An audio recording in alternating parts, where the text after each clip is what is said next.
Baik, kita masuk ke pembahasan berikutnya yaitu mengenai break-even analysis. Jadi apa break-even analysis itu? Jadi intinya ini teknik yang digunakan untuk mengevaluasi dari alternatif-alternatif proses dan equipment yang tersedia. Tujuannya adalah untuk menemukan titik di mana titik persimpangan di mana biaya dan pendapatan biaya dan penerimaan perusahaan itu sama. Nah, titik persimpangan itu bisa dalam bentuk dolar atau rupiah atau bisa dalam unit produk. Jadi seumpamanya contohnya gitu. Berapa penjualan yang harus kita jual agar biaya yang dikeluarkan perusahaan itu sama dengan penerimaan yang diterima oleh perusahaan. Jadi titik impas gitu. Nah, di dalam break-even analysis ini kita membutuhkan estimasi dari biaya tetap atau fixed cost, kemudian ada biaya variabel atau variable cost, dan penerimaan perusahaan itu sendiri, revenue.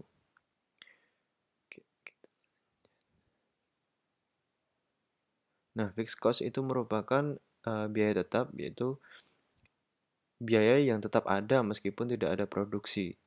Nah, contohnya adalah pembelian mesin, kemudian biaya depresiasi, kemudian pajak gitu kan, harus tetap dibayar meskipun tidak ada produksi. Kemudian variable cost itu merupakan biaya yang muncul ketika perusahaan melakukan produksi. Jadi ini tergantung dengan jumlah unit yang diproduksi oleh suatu perusahaan.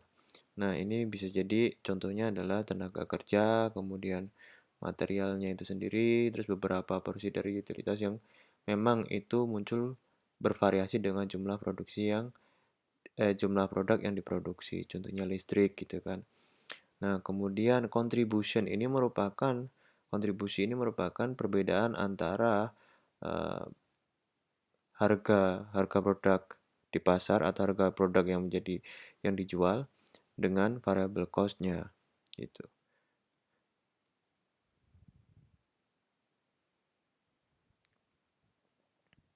Nah, grafik dari break-even analysis itu seperti ini. Nah, ini adalah fixed cost-nya 200. Jadi apapun yang dilakukan oleh perusahaan ketika dia menjalankan proses produksi, entah dia memproduksi unit apa enggak, perusahaan itu tetap harus membayarkan biaya tetap sejumlah 200 ini. Nah, ketika dia memulai proses produksi, dia muncul biaya baru yaitu variable cost, yaitu biaya yang muncul akibat proses produksinya itu sendiri bervariasi tergantung dengan jumlah produk yang diproduksi. Jadi semakin banyak produk yang diproduksi, variable cost-nya juga semakin tinggi. Nah, jadi biaya totalnya itu merupakan fixed cost ditambah dengan variable cost, yaitu masuk menjadi total biayanya.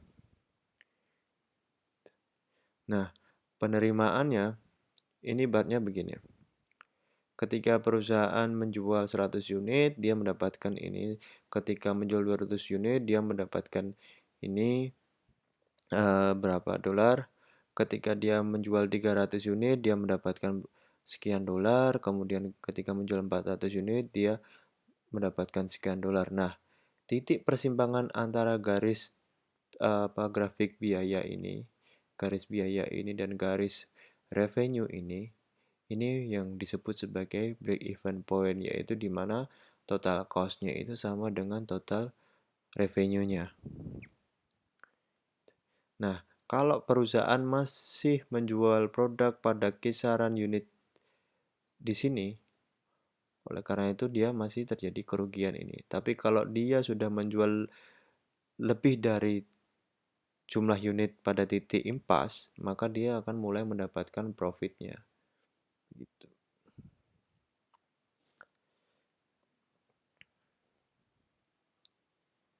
Nah, asumsinya adalah yang digunakan dalam break-even analysis itu cost dan revenue itu linear function ya. Jadi itu dia linear gitu antara cost jumlah produksi atau unit produk dengan cost-nya atau revenue-nya.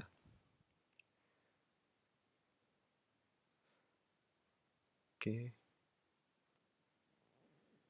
Nah, di sini kita langsung masuk ke contohnya. BEPX itu per unit dalam unit, BEP adalah ada dolarnya di sini itu dalam dolar, kemudian P itu adalah price, X itu number apa jumlah unitnya, TR itu total revenue, F itu fixed cost, V itu variable cost, TC itu total cost. Nah, rumusnya adalah TR sama dengan TC atau P adalah price per unit atau harga per unit dikalikan dengan X jumlah unitnya. Jadi harga per unit kali jumlah per unit kan ini penerimaannya, total penerimaannya. Kemudian ada fixed cost plus variable cost. Fixed-nya berapa plus variable cost-nya berarti kalikan variable cost dikalikan jumlah unitnya. Nah, ini harus sama, itu adalah break even point-nya akan terjadi. Nah, kalau break even point dalam X, jadi dari rumus ini berarti break even point dalam jumlah unit itu berarti fixed cost-nya atau biaya tetapnya dibagi harga harga per unit di minus variable cost-nya. Nah, kalau mau mencari BEP dalam bentuk dolar, ya tinggal BEP dalam bentuk unit dikalikan P atau ini rangkaian apa namanya rumus matematikanya. Kemudian yang terakhir adalah rumusnya menjadi ini. B itu fixed cost dibagi 1 minus variable cost bagi harga dari produk itu per unit. Jadi ini adalah rumus mencari BEP dalam bentuk dolarnya. Nah, profit itu merupakan TR minus TC. Setelah diturutkan menjadi rumusnya profit yang didapatkan perusahaan itu merupakan harga per unit di minus variabel dikalikan jumlah unitnya yang diproduksi atau yang dijual di minus fixed cost-nya. Itu menjadi profit dari yang didapatkan oleh perusahaan.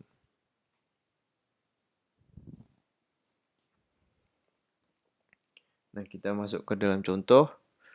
Contohnya ini. Jadi ada biaya tetap sebesar $10.000. Kemudian biaya variabelnya di sini berarti apa? Direct labor dia per unit kan, berarti dia adalah biaya tenaga kerja yang muncul per unit sebesar $1,5. Kemudian biaya materialnya itu $0,75 per unit. Nah, harga per unitnya adalah $4. Nah, berapa BEP dalam bentuk dolarnya? Berarti F dibagi 1 minus V per P. 10.000 dibagi 1 minus 1,5 ditambah 0,75. 1,5 itu adalah biaya variabel dari tenaga kerja, 0,75 adalah biaya variabel dari material. Ini dijumlah dibagikan 4 adalah harga per unitnya. Jawabannya menjadi 22,857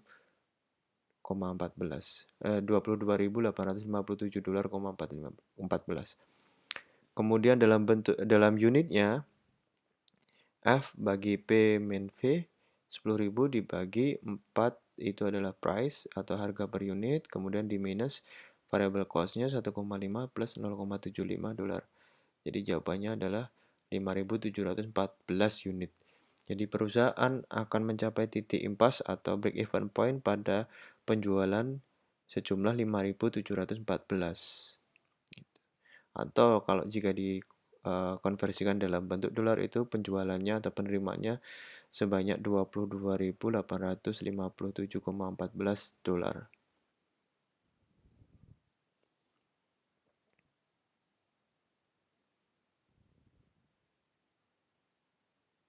Nah, ini titik dari break even point-nya.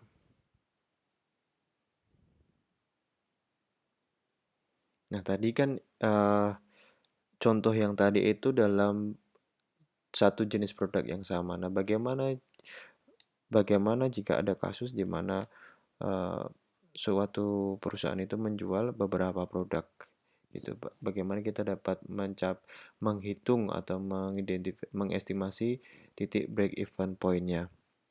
Nah, masih sama, simbolnya, notasinya masih sama. F itu fixed cost, P itu price per unit, V itu biaya variabel per unit, kemudian W itu adalah bobot, merupakan bobot dari tiap produk yang diperoleh dari persentase penjualan dari total keseluruhan penjualan dari perusahaan tersebut.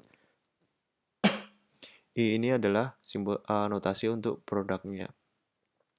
Jadi langsung ke example-nya aja.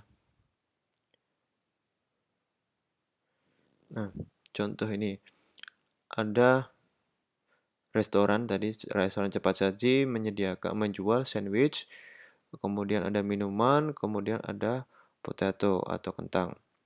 Nah, harganya per unit itu ada $5, 1,5 dan $2. Biayanya itu $3, $0,5 dan $1. Nah, ini ada peramalan annualnya atau tiap tahunnya sales unit dalam sales unit. Ini ada 9.000 untuk sandwich, 9.000 untuk drink, dan 7.000 untuk potatonya. Nah, kita hitung nih. Selling price ini 5 kan, diambil dari ini. Biayanya, variable cost-nya itu diambil dari ini, itu ada 3, 0,5 dan 1. Kemudian variable cost dibagi dengan price. Ini berarti ini dibagi dengan ini. Jawabannya ini. Kemudian 1 diminus dari variable dibagi dengan price, yaitu 0,4. Dan jadi ini diminus ini. Jawabannya ini. Kemudian ada dari forecast ini tadi dikalikan harga per unitnya. Jadi 9.000 kali 5.000, 9.000 dikalikan 5 berarti jadi $45.000. Kemudian 9.000 dikali 1,5 berarti menjadi $13.500 dan seterusnya untuk mencari peramalan jumlah penjualan dalam dolar. Kalau ini kan dalam unit. Kemudian persentase dari salesnya ini yang akan dijadikan bobot tadi, itu kan ini dibagikan ini menjadi 0,621. Ini dibagi ini menjadi 0,186. Ini dibagi ini menjadi 0,193. Nah, tadi kan 1 diminus bobot dari ini dikalikan bobot kan, berarti jawabannya menjadi, ini kan rumusnya 1 minus variable cost dari produk masing-masing produk dan dibagikan harga dari masing-masing produk dikalikan bobotnya. Jadi totalnya ini kan 0,47. Nah, berarti 3.000 dikalikan 12 dibagi 4,7. Jadi BEP-nya menjadi 76.596.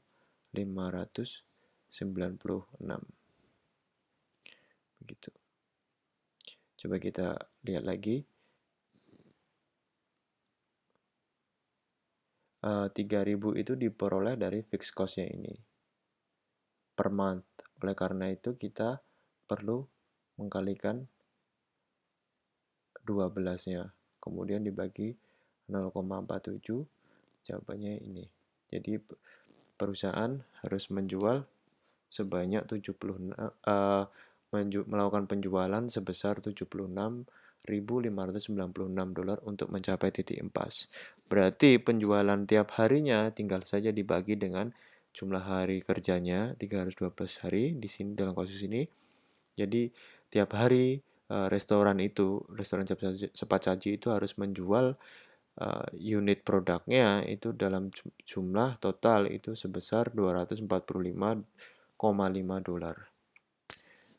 Baik, terima kasih. Sekian penjelasan tentang break-even analysis. Jika ada pertanyaan, bisa disampaikan dalam forum. Terima kasih. Wassalamualaikum warahmatullahi wabarakatuh.